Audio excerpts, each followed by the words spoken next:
Il y a quelque chose qu'on croit souvent, c'est que pour se lancer, il faut être prête.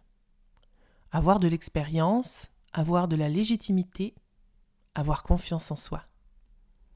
Comme s'il y avait un moment parfait, un moment où tout serait aligné, où tu te sentirais sûr de toi, où tu n'aurais plus peur. Mais la réalité, c'est que ce moment n'arrive presque jamais. Et pourtant, certaines personnes y vont quand même. Pas parce qu'elles sont prêtes, parce qu'elles choisissent d'y aller malgré tout. Et aujourd'hui, j'ai envie de t'ouvrir ce regard, un regard plus réel, plus incarné. Parce que se lancer, ce n'est pas une question d'être prête, c'est une question de passage et de courage. Bienvenue dans Mystère Sacré du Corps, le podcast qui t'aide à écouter ton corps sans te prendre la tête et à changer de vie en douceur. Ici, on parle de kinésio, d'émotions, de charge mentale, de transformation personnelle et de ces petits signaux que ton corps t'envoie quand il en a marre que tu fasses semblant que tout va bien. Je suis Julie, kinésiologue, maman, entrepreneur et grande exploratrice du lien entre le corps, l'énergie et la vraie vie. Si tu ressens l'envie de ralentir, de te réaligner ou de créer une vie plus juste pour toi, sans tout envoyer valser du jour au lendemain, alors tu es exactement au bon endroit. Installe-toi confortablement, respire un coup et laisse ton corps te parler. Et donc pour parler de tous ces sujets, j'accueille aujourd'hui Amandine qui va nous expliquer comment elle a avancé sur son chemin.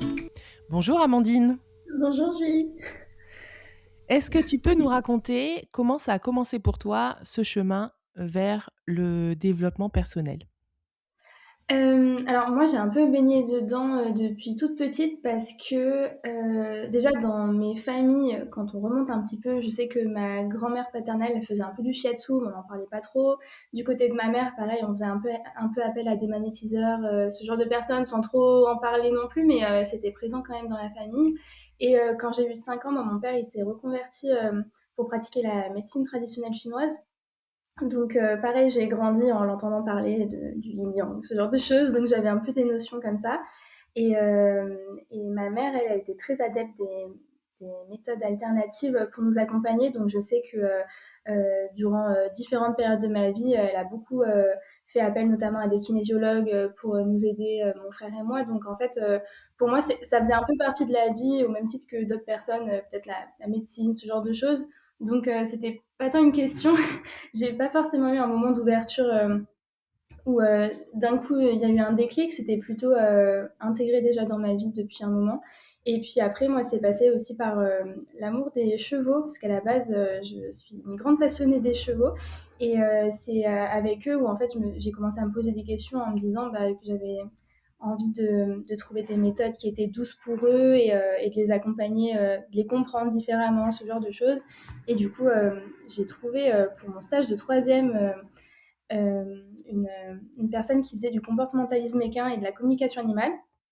Et du coup, je me suis ouverte, moi, à pratiquer, on va dire, à ce moment-là, où je me suis un peu renseignée et je me suis dit que je voulais partir là-dedans, donc plutôt au niveau des animaux au début, puis derrière, après, je suis allée explorer un peu plus loin au niveau de l'humain. Donc voilà. Super. Et qu'est-ce qui t'a donné envie finalement de te lancer ?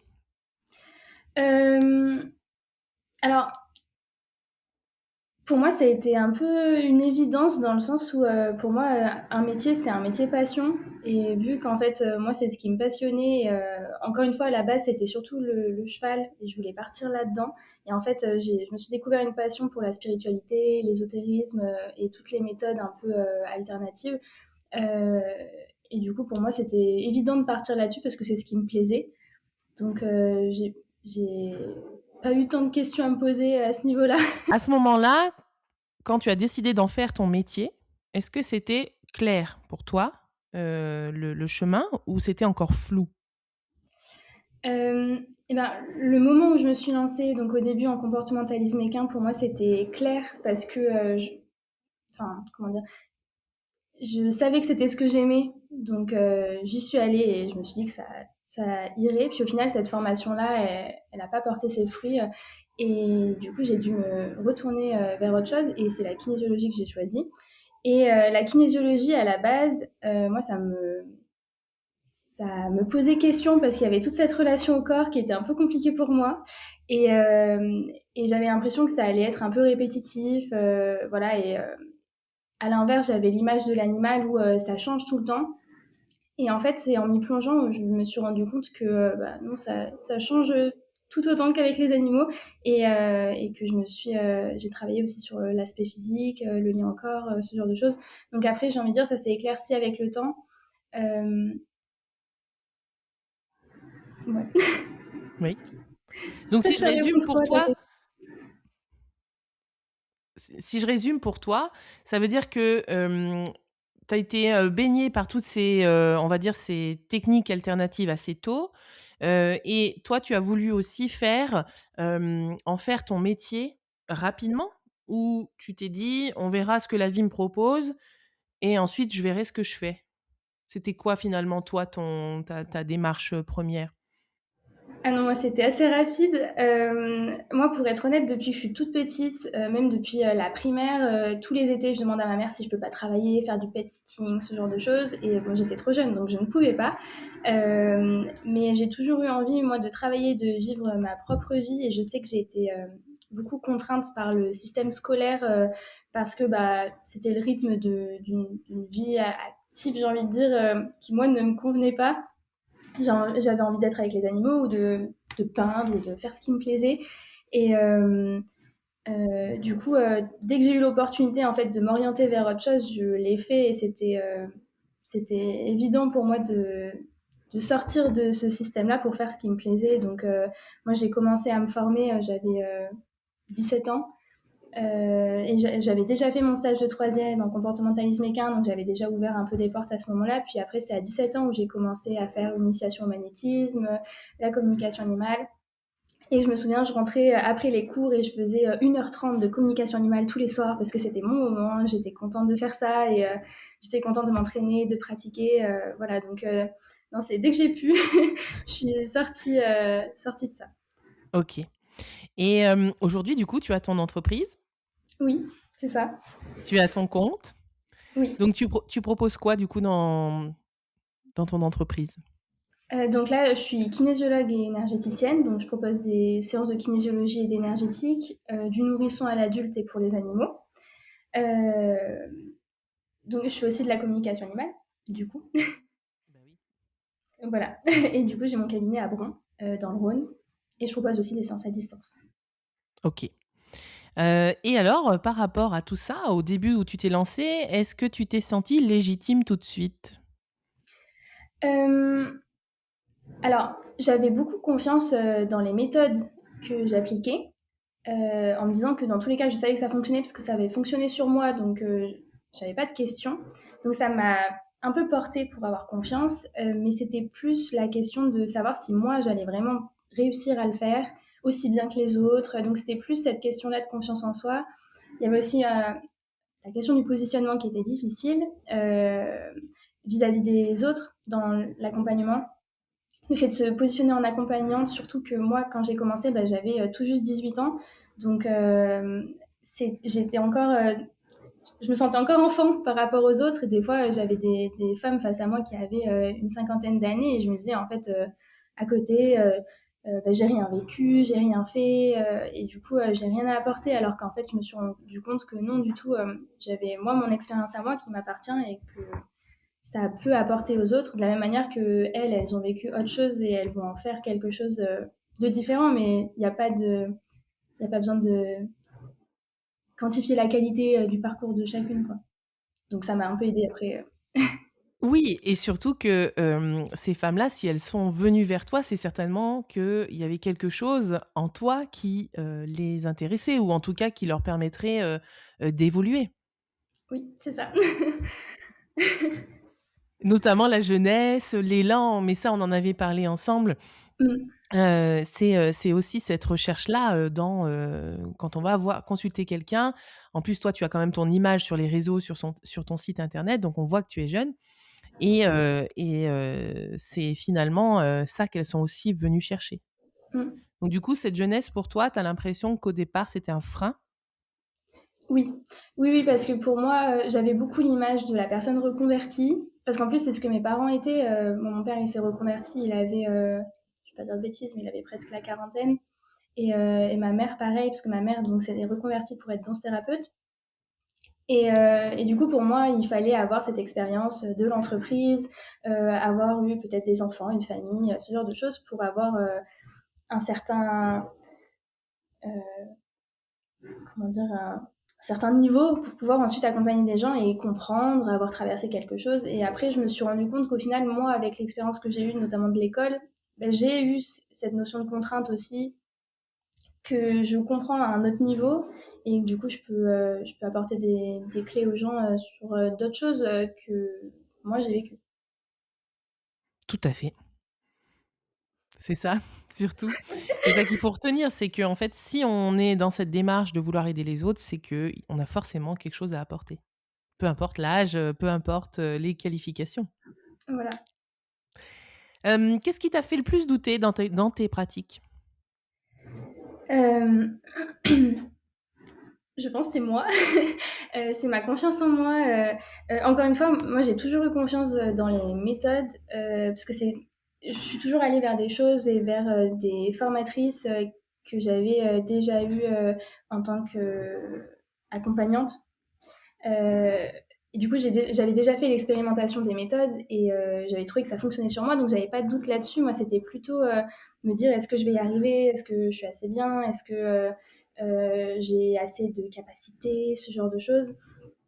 Et au final, je me rends compte que de toute manière, ça se développe avec le travail. Donc, même s'il y a des endroits où j'ai des faiblesses, et ben, ça s'améliore avec le temps. Donc, au final, ça va. Et oui, alors du coup, quel conseil tu pourrais donner aux personnes qui sont finalement dans ce doute aussi, dans ce manque de légitimité, comme tu as pu l'être? Qu'est-ce que tu pourrais leur dire, pour, concrètement, en fait, de quoi faire pour pouvoir avancer? Eh ben, ce serait de d'oser déjà regarder ses doutes en face pour se demander d'où ils viennent. Est-ce qu'il y a des peurs, des croyances, réussir à les identifier pour ensuite travailler dessus et les libérer à son rythme. Parce que s'il y a des doutes, c'est que quelque part, il y a de l'envie aussi d'aller sur autre chose. Et est-ce que ça vaut le coup de risquer de passer à côté de sa vie pour des peurs, des croyances, ce genre de choses? Moi, je pense pas. Donc après, chacun son rythme, il ne faut pas se comparer au parcours des autres parce que on n'a pas les mêmes vies, on n'a pas les mêmes objectifs non plus. Et l'idée, c'est plus de se dire, ben, j'ai envie de me faire du bien aussi et de s'accompagner déjà en premier lieu avant de pouvoir accompagner les autres. Et c'est un chemin, mais ça se fait. Et quand on y est, on y est mieux. Bien sûr. Et tu conseillerais quoi comme technique, comme, ou comme, style de je sais pas, des séances, des formations? Qu'est-ce que tu pourrais en dire, toi, de ton expérience? Bah, je pense que ça dépend des gens. Moi, j'ai trouvé, notamment sur, les formations que j'ai fait, donc ma première formation, ça a été en comportementalisme équin. Moi, j'ai trouvé que, j'ai dû beaucoup faire appel à des séances, pour moi, travailler sur moi parce que j'ai eu un gros souci de positionnement, c'était assez difficile, pour moi à ce moment-là et j'ai pas forcément trouvé le soutien dont j'avais besoin dans cette formation-là. Donc j'ai dû moi trouver un peu les méthodes qui me convenaient. Donc moi notamment c'était la kinésiologie parce que j'en fais depuis que j'ai 10 ans et je sais que ça fonctionne pour moi et ça me convient très bien et, euh, et du coup j'ai beaucoup fait appel à ça. Mais derrière sur bah, notamment la formation en kinésiologie, moi j'ai trouvé qu'on a été accompagné d'une autre manière où il y a eu vraiment de l'introspection, du travail sur soi et du coup c'était en complément de moi ce que je faisais à côté et j'étais plus guidée sur qu'est-ce qu'il fallait que je travaille et du coup comment dire, le chemin il s'est plus facilement éclairci. Euh, donc j'ai envie de dire, ça dépend aussi de la formation qu'on fait. Et, je pense qu'il y a toujours forcément besoin de travailler à côté parce que il y a des périodes où on a plus d'élan pour travailler sur une problématique notamment. Et du coup, bah, faut y aller. Et des fois, la formation, elle va proposer des clés, mais derrière, il faut les appliquer et trouver ce qui nous convient. Tout à fait. Mais ça, c'est bon, tu le sais, hein, mais c'est un de mes leitmotifs, où les thérapeutes doivent, pour moi, être Voilà. accompagnés et voilà, s'aider de d'autres personnes, peut-être d'un réseau proche, hein, c'est pas le problème, mais et bien d'être, quand même, toujours dans ce questionnement intérieur. Très bien. Tu parles beaucoup de positionnement. Est-ce que tu peux nous en dire plus par rapport à toi, ton positionnement? Qu'est-ce que ça veut dire pour toi? Et puis, comment, voilà, qu'est-ce que tu as mis en place? Quel changement tu as vu toi dans ton corps, dans ton entourage par rapport à ce positionnement? Oui. Heu, alors pour moi, le positionnement, c'est, comment, je vais réutiliser le même mot, mais comment on se positionne par rapport aux autres. Dans les relations, ça va pas être le même quand c'est du personnel ou du professionnel, évidemment. Mais c'est vrai que moi, ça a été un gros souci pour moi. Enfin, souci. Ça a été une difficulté en tout cas, parce que, bah, en plus, quand j'ai commencé, vu que j'étais jeune, j'avais aussi ce sentiment d'être un peu inférieure aux autres et de manquer d'expérience. Je manquais de confiance en moi. Et du coup, quand je me retrouvais face à des personnes que je devais accompagner, et ben, j'étais beaucoup dans le questionnement, presque plus qu'elles, du coup, où je me demandais si ce que je faisais, c'était assez bien. Et au final, quand j'ai travaillé là-dessus pour réussir à, moi, me recentrer et avoir confiance en ce que je faisais, en me disant, bah non, je sais ce que je fais, je sais où je vais, voilà, c'était plus simple pour être neutre face à la personne et réussir vraiment à, bah, se mettre à son service, du coup, et pouvoir l'accompagner avec plus de force, de puissance, parce qu'on est moins dans ce truc de questionnement en se disant est-ce que je suis bien comme ça, est-ce que vraiment c'est ça qu'il faut que je fasse. Il y a plus de clarté et un peu plus stable. Donc tu dirais que c'est un positionnement intérieur aussi, Oui, oui, oui, c'est surtout? ça. Oui, oui, c'est surtout ça. C'est plutôt euh, déjà savoir ce qu'on propose, savoir ce qu'on vaut, que connaître en fait sa valeur, savoir que on peut accompagner des personnes. L'idée c'est pas de se comparer aux autres en disant moi je peux faire ça, être dans l'ego en disant ben moi je peux aider les gens, je vais sauver des gens. C'est pas du tout l'idée. C'est plus dire ok ben moi j'ai accumulé des clés, force d'expérience et de formation, de compréhension, ce genre de choses. Et du coup, je sais que je vais pouvoir mettre le doigt sur des choses que la personne seule ne pourra pas, et c'est pour ça qu'elle va faire appel à moi. Et l'idée, c'est pas d'aller sauver les gens, c'est de dire, ok, ben moi, je vais pouvoir te proposer des clés que tu vas mettre en application, et là, la personne va se transformer, mais c'est elle avec elle-même, en fait. Nous, on est juste là pour pointer du doigt les choses. Et quand ça devient plus clair, déjà, ça nous enlève une charge en se disant, c'est bon, c'est pas à moi de changer le monde, déjà. Et, et en plus, on a plus de confiance parce qu'on se rend compte aussi de la valeur de ce qu'on apporte. Et... Super.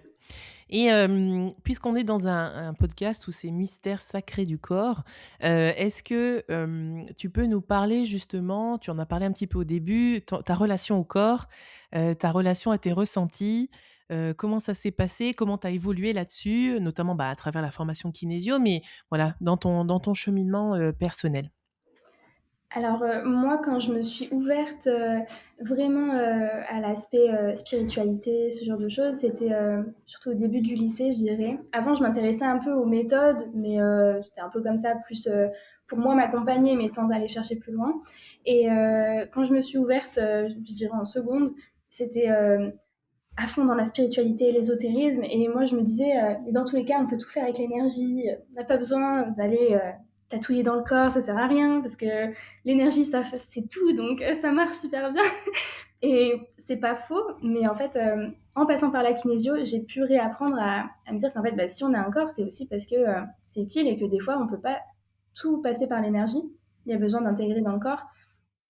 Et c'est aussi important que l'énergie, donc ça m'a permis moi de me recentrer.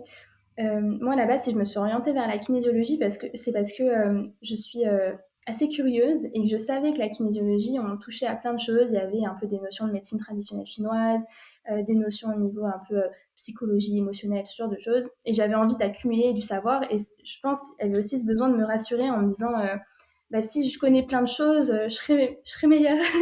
Alors que pas forcément, mais voilà. Et du coup, au début, j'étais partie là-dessus. Donc, c'était encore une fois pas trop dans le corps, on était plus dans le mental. Et en fait, je me suis rendu compte que il fallait, bah, par exemple, venir masser dans le corps, venir ressentir vraiment avec les mains, pas qu'avec l'énergie, pas qu'avec la tête. Et que c'est là, en fait, que ça allait vraiment débloquer les choses. Et si on passait pas par le corps, qu'on essayait de tout faire dans l'énergie, ben, on restait parfois un peu en surface et qu'il y a besoin des deux, en fait, pour accompagner. Donc voilà. Et moi, personnellement, ben, j'étais pas ancrée du coup. J'étais pas bien dans mon corps. Le fait de sentir mes organes, c'était très difficile, ce genre de choses. Et bah, à force de séances et de travail sur moi, ça va de mieux en mieux. Donc c'est toujours un chemin, mais maintenant j'ai compris qu'il y a un équilibre et qu'il faut pas partir que dans l'énergie. Et pour moi, il faut pas partir que dans du physique non plus. Il faut trouver un juste milieu en disant, bah, en fait, on est une personne qui ressent, qui a un mental, qui a un corps, qui a des intuitions, ce genre de choses. Et il faut tout prendre en compte si on veut s'accompagner. Super. Donc aujourd'hui, ça va mieux ta relation au corps? Oui, ça va mieux. Et même, j'apprécie plus facilement euh, le fait de, par exemple, me faire masser, ce genre de choses. C'est quelque chose qui est plus doux et j'arrive vraiment à me voir en tant que personne pleine, on va dire, et pas juste comme bah, ce que je ressens, ce que j'ai comme qualité ou quoi. Il y a aussi mon corps, ce que je suis capable de faire avec lui, de courir, faire des choses. Super. Et du coup, comment ça t'a amené tout ça, spécifiquement à la kinésio? Parce qu'il y a d'autres techniques qui sont, en lien avec le corps, qui sont en lien avec, une structure peut-être ou de la médecine chinoise traditionnelle? Qu'est-ce qui t'a fait spécifiquement aller vers la kinésio? Bah, c'est une méthode que, comme je disais, que je connaissais, vu que j'ai pu recevoir des séances bah, pendant une petite dizaine d'années avant de me former. Euh, et j'avais un peu des notions, je voyais comment ça se faisait. Je me disais, bah, par exemple, le test musculaire, c'est quelque chose qui m'interrogeait beaucoup, parce que je me disais à chaque fois, mais quand même, ces kinésios, mais qu'est-ce qu'elles font? Elles doivent sentir des trucs. Et ça m'interrogeait, et à la fois, j'étais très intriguée en me disant, ça a l'air d'être très large parce que à chaque fois que j'y allais, j'avais pas du tout enfin, j'avais pas les mêmes échanges, j'avais pas les mêmes résultats, j'avais pas les mêmes séances en fait. Et du coup, j'avais conscience qu'il y avait un panel de choses à faire en kinésio qui était quand même assez fou, en tout cas du haut de mon expérience.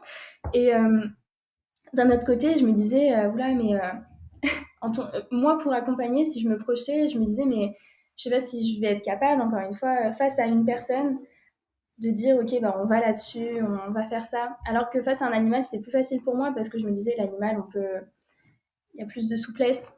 Et ça, après, je l'ai déconstruit du coup en travaillant en kinésio et je me suis rendu compte qu'en fait, encore une fois, le positionnement, si on le travaille, qu'on est clair avec soi, on peut amener les gens dans leur libération, quelle qu'elle soit, quoi. Super. Et justement, alors du coup, c'est quoi la différence pour toi, de travailler avec des animaux, par rapport à des humains? C'est quoi on va dire la grande différence pour toi? La grande différence, pour moi, c'est pas du tout pareil, dans le sens où euh,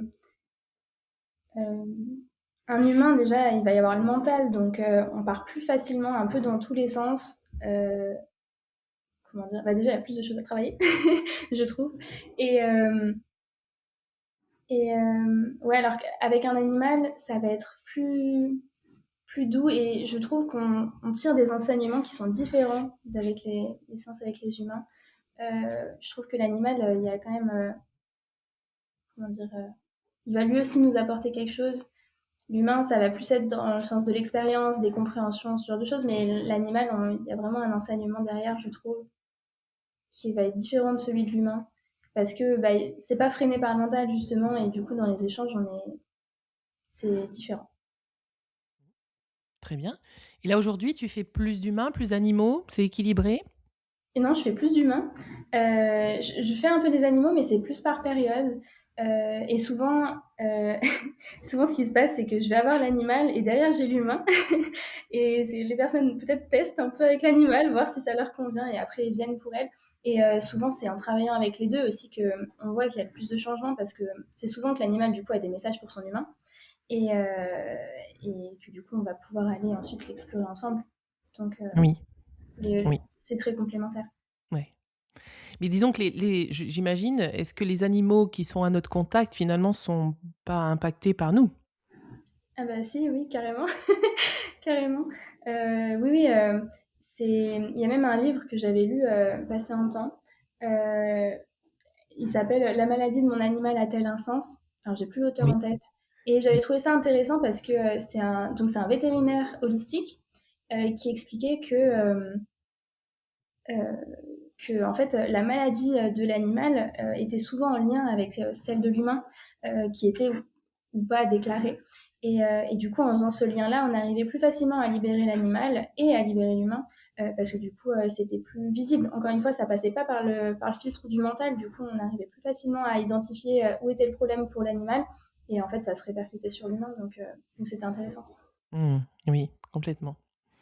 Et dans ta pratique aujourd'hui, heu, quel recul tu as sur, sur tes débuts? Est-ce que pour toi comment tu regardes la Amandine, d'il y a, quelques mois, années? Comment tu la regardes? Bah, j'ai l'impression d'avoir pris 10 ans. Au final, pas tant. Hem, non, parce qu'au final, j'ai commencé à me former, il y a quoi, 4 5 ans. Donc c'est pas si loin, mais ça me semble j'ai l'impression d'avoir traversé, des millénaires, d'avoir, bien évolué, sur tous les plans.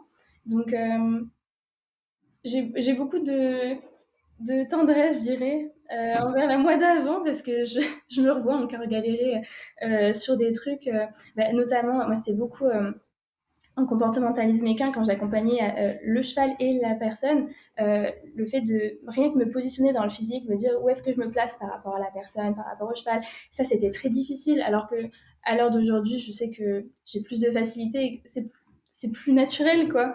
Mais à l'époque, j'étais beaucoup dans le stress, beaucoup dans il faut que je sois parfaite, il faut que ça fonctionne, dans l'attente de résultats, dans l'attente d'approbation, de validation, ce genre de choses. Là où aujourd'hui c'est plus doux. Donc j'ai encore du chemin à faire sur plein de sujets, mais comme tout le monde. Et c'est ça aussi qui fait que mon accompagnement, il se peaufine avec le temps et que j'ai de plus en plus de choses à apporter aux gens parce que moi, ce que je travaille derrière, ça me donne des clés pour accompagner aussi les gens. Et je pense que le fait de, comment dire, d'acquérir des choses au fil du temps, ça me permet de plus facilement accompagner sur ces sujets-là, je pense. Parce que j'ai des compréhensions qui sont déjà dans l'intégration dans le corps de choses, mais aussi dans le mental, dans l'expérience. C'est différent. Je pense notamment à l'ancrage. Je sais que je... j'ai encore du travail à faire, mais le fait d'avoir compris des choses, expérimenté et d'avoir senti des différences, d'avoir entendu différents discours à ce sujet, ça fait que quand je rencontre une personne qui est difficilement ancrée, euh, j'ai plus de facilité maintenant à l'accompagner parce que moi j'ai des compréhensions, même s'il y a des choses pour moi qui sont en cours d'acquisition, je vais pouvoir orienter la personne et l'accompagner un peu plus loin. Oui, alors entre moi, mes enfants et toi, ton chat, ça va faire un petit background intéressant. Alors est-ce qu'aujourd'hui tu pourrais dire que tu te sens légitime? Oui, euh, oui, je pense que oui. J'ai parfois encore des doutes, mais c'est très, comment dire, ça passe très vite. C'est simplement des fois où je me dis, ah, je sais pas si j'étais assez bien ou quoi, mais en fait, je me rends compte qu'à chaque fois, c'est des petites peurs ou des choses qui remontent. Donc, une fois que je lâche et que je travaille un peu dessus, ou je me dis, je vais me prendre une fleur de bac, ce genre de choses, en fait, derrière, ça va mieux. Donc, non, moi, je me sens bien à ma place et je ne regrette rien. Alors, qu'est-ce que tu pourrais dire à une femme, une jeune femme qui a envie de se lancer, mais qui pense qu'elle n'est pas encore prête? C'est de d'oser déjà regarder ce qui bloque pour elle, s'il y a des peurs, des doutes, des croyances, ce genre de choses, pour réussir à du coup les travailler, les libérer, pour se faire du bien avant tout. Le but c'est pas forcément d'atteindre le même parcours que quelqu'un d'autre ou de se comparer encore une fois. C'est plus de dire ben là je sais qu'il y a ça qui me bloque dans ma vie, ça m'empêche d'aller là où je veux, donc autant l'enlever. On est mieux sans. Euh, et, euh, et après, le chemin, il se fera tout seul. Parce que, encore une fois, s'il y a du doute, c'est que derrière, il y a de l'envie. Donc, c'est dommage de se freiner pour des choses qui n'en valent pas la peine. Mmh. Quel beau message de fin, Amandine. Eh ben, merci beaucoup, Amandine, pour ton partage. Merci à toi. Ça fait un plaisir de t'accueillir, dans Mystère sacré du corps et peut-être, j'ai envie de dire aux gens, qui nous écoutent que, il y a pas besoin d'attendre d'être prête pour faire quelque chose, mais simplement, d'oser commencer. C'est ça. Merci à toi, Amandine. Merci.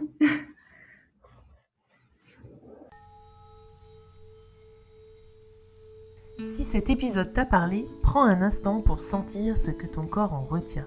Pas besoin de tout comprendre ni de tout changer aujourd'hui. Parfois, une simple prise de conscience, un frisson ou une respiration plus profonde, c'est déjà un pas énorme. Rappelle-toi, ton corps ne te freine jamais, il te guide.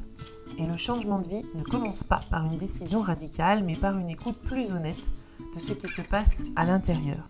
Si tu veux continuer à explorer ces mystères du corps, tu peux me retrouver sur Instagram @JulieLaKinésiobranchée pour des partages fun, vrais et ancrés dans le quotidien. Et si cet épisode t'a aidé, n'hésite pas à le partager à une personne qui en aurait besoin. Prends soin de ton énergie, fais-toi confiance et à très vite pour un nouvel épisode de Mystère sacré du corps.